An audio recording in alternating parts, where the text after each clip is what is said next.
happening, everybody out there? This is Jakejames Lugo, senior editor here at thecoalition.com, and I'm back again with a brand new unboxing and impressions video for you guys. This is going to be something very cool and very different. We're going to be taking a look at the Dungeons & Dragons Art Arcana Visual History book from Wizards of the Coast and 10 Speed Press. I have to give a big shout out to them for sending this book over to me to take a look at this for you guys here on this unboxing and impressions video. But we're going to dive right into this now. If you guys don't know much about Dungeons & Dragons, basically it's a tabletop RPG. It's been around for a very, very long time, decades at this point. It has roots all the way back stemming to the early 1900s for a variety of different reasons, which, funny enough, the book here covers in great detail, not just with some of the crazy amount of facts and stuff that it kind of dives into in interviews, but also with a lot of the artwork, which we're going to actually see. As you guys can see here, this is pretty freaking awesome. A lot of this has to deal with, you know, classical fantasy art from a variety of different artists all over the place. People have played Dungeons & Dragons for a very, very long time.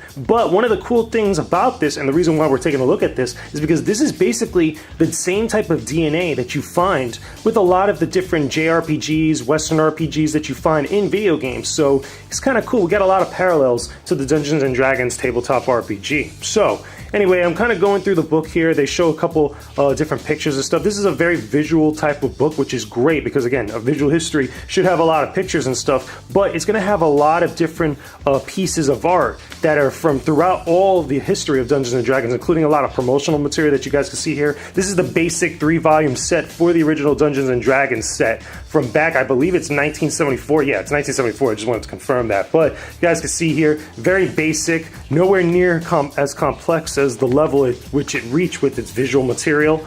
There was a lot of imagination involved. Now, this is the thing I wanted to kind of get to. There used to be an actual tabletop game called War Games, which is basically where Dungeons & Dragons got its roots from. You can see here, Peter Cushing, who was actually really big into tabletop RPGs, you know, modeling out stuff, painting it and such.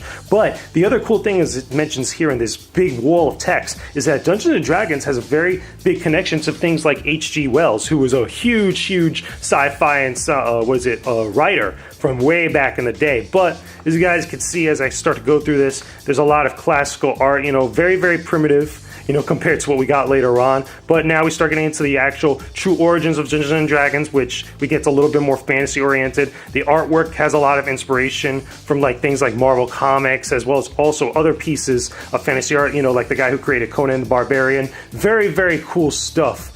But again, I'm starting to go a little bit further now. One of the cool things I like about this book is that it shows different variations of the editions of classic monsters that are featured in the Dungeons & Dragons RPG.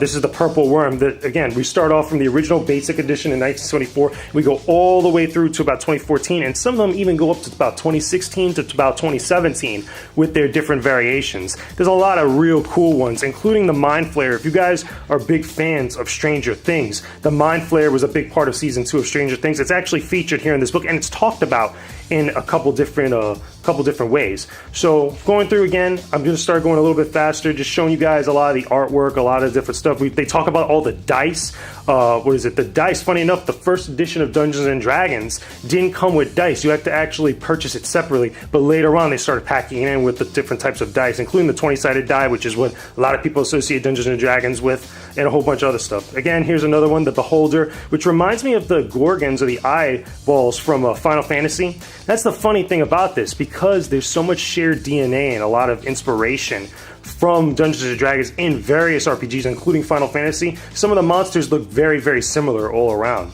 Again, we get some much more other pieces of art. Here's the Mind Flayer, as you guys can see right here. This is an old edition of the Mind Flayer from like one of the first few editions of the game.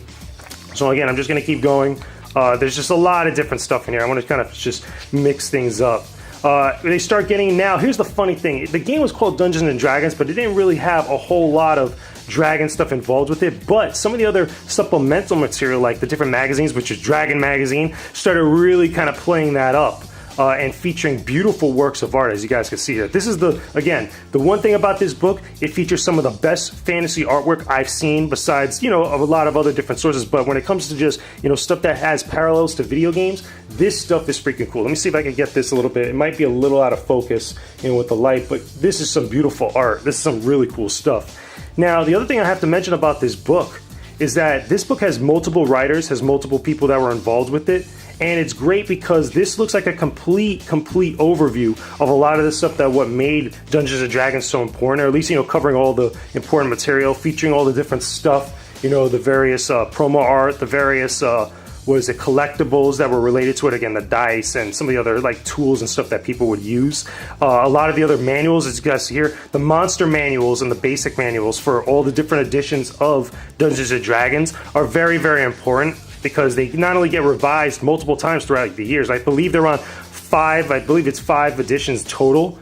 It's like, because they had like editions like 3.5 and 4.5 and stuff like that, but like there's I think it's up to about 5th or 6th edition now at this point. But they're very cool because they all have various pieces of artwork, as you guys can see here. Again, this is one of the other original promos from 1974 that features that same type of art we saw before, but on the box, which is great. So again, I'll keep going here. I want to get to like the dragon section, where it features a little bit more of like the dragons that are making appearances and stuff. A lot of, also, one of the other things this book covers, which I find very interesting, is that it covers some of the controversies with Dungeons & Dragons back in the 70s and into the 80s, which I thought was very interesting. Because apparently, much like gaming and much like rock music or any other form of artwork or, you know, fun medium, there is some element of controversy that comes with it from people that just don't understand it. And Dungeons & Dragons was no exception. There was a whole bunch of stuff involving the occult. There's a whole bunch of other like crazy organizations trying to stop people from playing the game. Imagine that, people being made, or just kind of like making a big deal about a tabletop RPG because they thought it had something to do with the occult and it was brainwashing kids. Absolutely insane, I know, but that's how it was back in the day. So as I get closer towards the end of this, again, I'm going to speed things a little bit up. They start getting into some of the video games, which I think is great, as you guys can see here. For the Intellivision, some of the other like tabletop, board games, and a couple other things here and there. And I believe they cover Atari at one point later on. But anyway, here's some of the other stuff that they said. The BAD organization, BADD, was one of the organizations trying to stop it and stuff. But let's keep going. And they even cover a little bit of Dungeons & Dragons in the movies. I didn't know this scene had, this is part of E.T., was it by Steven Spielberg? This was actually them playing Dungeons & Dragons. I didn't realize that. I thought they were sitting there eating. That's pretty crazy to me. But anyway, let's keep it moving. Again, I think I might have passed the dragon section, but like again, you get like artwork like this, which is the same as this artwork on the cover. Artwork like this as like a painting, like putting on a wall, absolutely beautiful, absolutely gorgeous looking.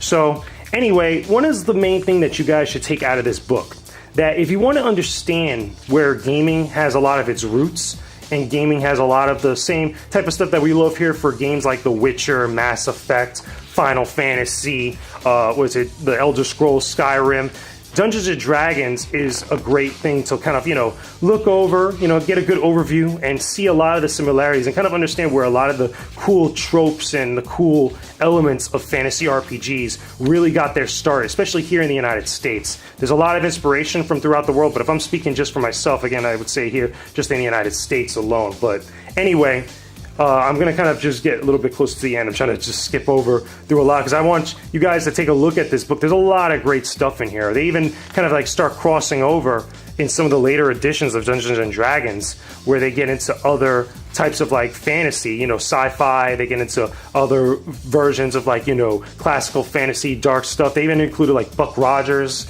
and things like that. Very, very cool stuff. So anyway, let me get to the end here. Again, cool promos.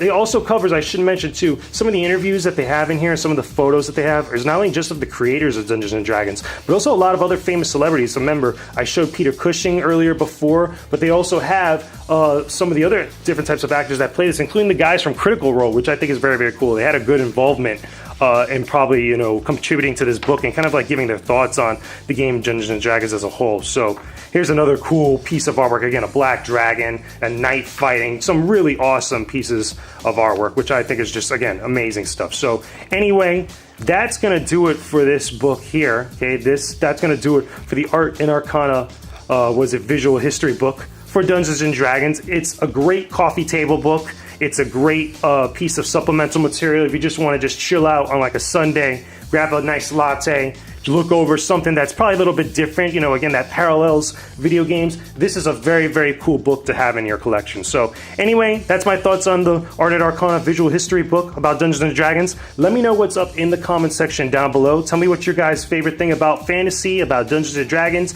about any sort of like, you know, traditional, classical, Western, or JRPG. Let me know what's up in the comments down below. Don't forget to leave a like on this video as well, and don't forget to subscribe to the Koalition's YouTube channel for all our videos just like this unboxing, a whole bunch of developer interviews, podcast shows, gameplay commentaries. We get a lot right here now on the Koalition YouTube channel.